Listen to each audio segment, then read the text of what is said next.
La guerra entre Ucrania y Rusia se ha centrado en la península de Crimea desde hace una semana.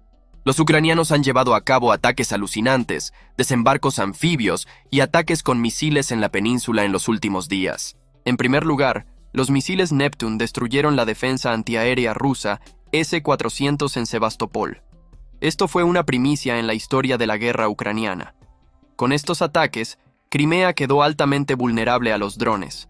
Además, tras esta operación ofensiva, también se destruyó un gran número de misiles Bastión rusos. Más tarde, la Marina ucraniana no se conformó con esto y llevó a cabo la primera operación de desembarco anfibio cerca del cabo Tarkankut de Crimea a medianoche.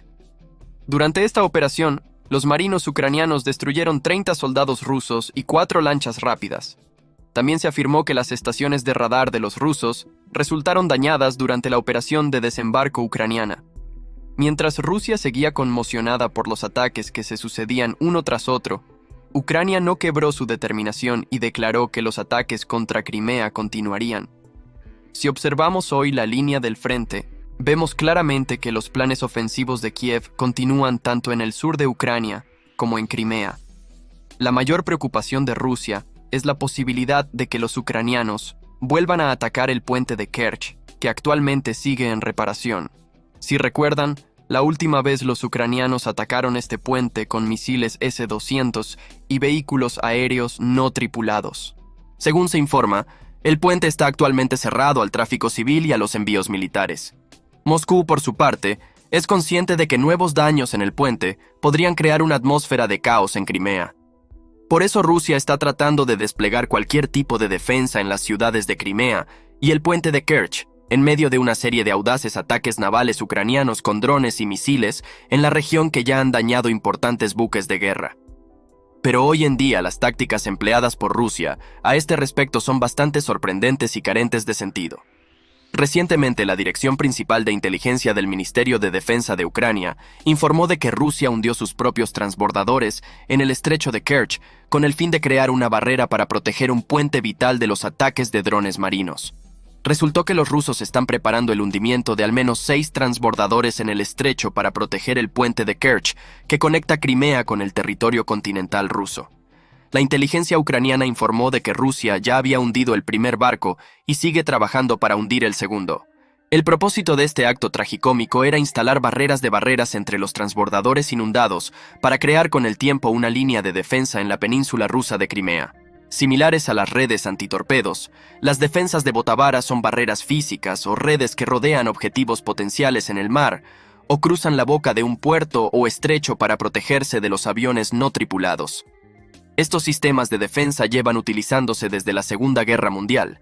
Sin embargo, Stephen Wright, desarrollador de tecnología de drones, afirmó en unas declaraciones al respecto que la nueva táctica no sería útil para Rusia, al menos contra los ataques de drones. Según el fabricante de drones, estos bloqueos son útiles contra otro tipo de ataque, tal vez un gran buque secuestrado que se estrella contra un puente, o incluso submarinos tripulados, pero no son tan eficaces contra un arma tan pequeña y ágil como los drones navales visibles. Aunque los rusos están intentando evitar en cierta medida que los drones navales apunten a Crimea y Kerch, también es necesario tener en cuenta que el ejército ucraniano cuenta con un arsenal de misiles occidentales. Los rusos también deberían tomar medidas defensivas contra estos misiles. Pero por el momento, las pérdidas del ejército ruso en el campo de los sistemas de defensa antiaérea impiden tomar estas medidas. Desde el comienzo de la guerra, el ejército ruso ha perdido más de 20 sistemas de defensa S-300 y 4 S-400. Estos sistemas se desplegaron a menudo en las líneas del frente del sur de Ucrania y en la península de Crimea. Además de estos sistemas, los rusos también perdieron un gran número de estaciones de radar y equipos de inteligencia en los frentes del sur y en Crimea. En otras palabras, la estrategia seguida por Ucrania se centró por completo en las ganancias netas. Antes de liberar Crimea, Kiev quiere asentar sus escenarios sobre bases mucho más sólidas. Para ello, las fuerzas ucranianas están destruyendo sus sistemas de defensa antiaérea para que los rusos no puedan responder a los ataques. Además de los ataques aéreos, los ucranianos también están haciendo planes para atacar Crimea por tierra.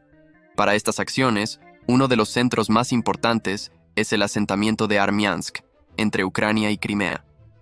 Kiev considera que esta región es muy importante para las ofensivas contra Crimea. Las fuerzas ucranianas también habían dado pasos muy importantes para tomar el control de estas líneas fronterizas críticas. El paso más difícil de los ucranianos en este sentido fue atacar el puente de Chongar. El puente sufrió graves daños.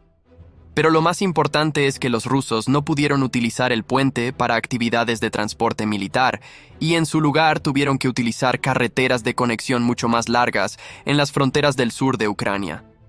Los detalles finales de los daños en el puente de Chongar también revelaron mucho más claramente que los asentamientos críticos entre Ucrania y Crimea trastornaron la logística de los rusos. Entonces, ¿cuándo se liberará Crimea cuando los ucranianos han tenido tan bloqueados a los rusos por aire, tierra y mar? De hecho, mientras los ataques a Crimea ya han aumentado, algunos países europeos han empezado a celebrarlo. En el Día de la Independencia de Ucrania, surgieron muchas imágenes coloridas desde Turquía. El puente, que une Asia y Europa y toma su nombre del gran emperador turco Fatih Sultan Mehmet, se iluminó con los colores de la bandera ucraniana. Turquía, uno de los países más importantes del Mar Negro, demostró que Ucrania cree que algún día liberará Crimea y todas las tierras ucranianas ocupadas. Por supuesto, tales apoyos dan a Ucrania una moral seria, pero todo lo que hablamos en el vídeo es un paso necesario para el objetivo final de Kiev, salvar la península de Crimea. Incluso los enfrentamientos en Donbass, los últimos 43 kilómetros de los ucranianos en las salas de Bakhmut, se encuentran entre los factores que afectan a la liberación de Crimea, porque si el ejército ucraniano se hace completamente con el control de las líneas del frente oriental, esta vez podrá centrarse por completo en Crimea. Del mismo modo, los avances en el sur de Ucrania permitirán a Kiev mirar directamente a Crimea. Si los planes avanzan de este modo, a los ucranianos solo les queda un movimiento en este sentido. Se trata de asediar Crimea con ataques simultáneos. Para ello, lo primero que necesita Ucrania es sorprender a las defensas aéreas rusas en Crimea con ataques de drones. Teniendo en cuenta que Rusia no dispone actualmente de suficientes sistemas de defensa aérea en Crimea, este método puede ser muy eficaz. Es probable que Kiev quiera utilizar drones baratos para llevar a cabo esta acción. Drones como el Mugin 5 pueden servir a los ucranianos para estos ataques. Tras los ataques con drones, otro movimiento de las fuerzas ucranianas será lanzar ataques navales con drones contra todos los buques de la Armada rusa en Crimea, especialmente en Sebastopol. Esto dejará a Rusia indefensa en el Mar Negro, y los ucranianos habrán evitado los ataques de represalia rusos en su costa. Después de estas acciones, llegamos a la etapa final del crítico plan de acción de Ucrania para la liberación de Crimea. En esta etapa, las fuerzas navales ucranianas llevaron a cabo un ataque como la operación de desembarco anfibio que organizaron en Crimea. Con este intento de ataque, los rusos se sorprenderán de lo que han sufrido, y los sistemas de defensa antiaérea rusos, cuya munición agotó inicialmente los UAV ucranianos, no detendrán a las fuerzas navales de Kiev. Por supuesto, las fuerzas aéreas ucranianas también tendrán que apoyar este plan de ataque. Si se cumplen todas las condiciones, Kiev puede tomar el control de la península en poco tiempo. Gracias por seguirnos. El canal de YouTube, Reportes Especiales, es una versión adaptada del canal Justicia Divina, en español. Obtenemos la información que utilizamos para nuestros contenidos informativos de las fuentes más precisas y coherentes, y la presentamos de forma comparativa. Cada día publicamos comentarios críticos sobre los últimos informes.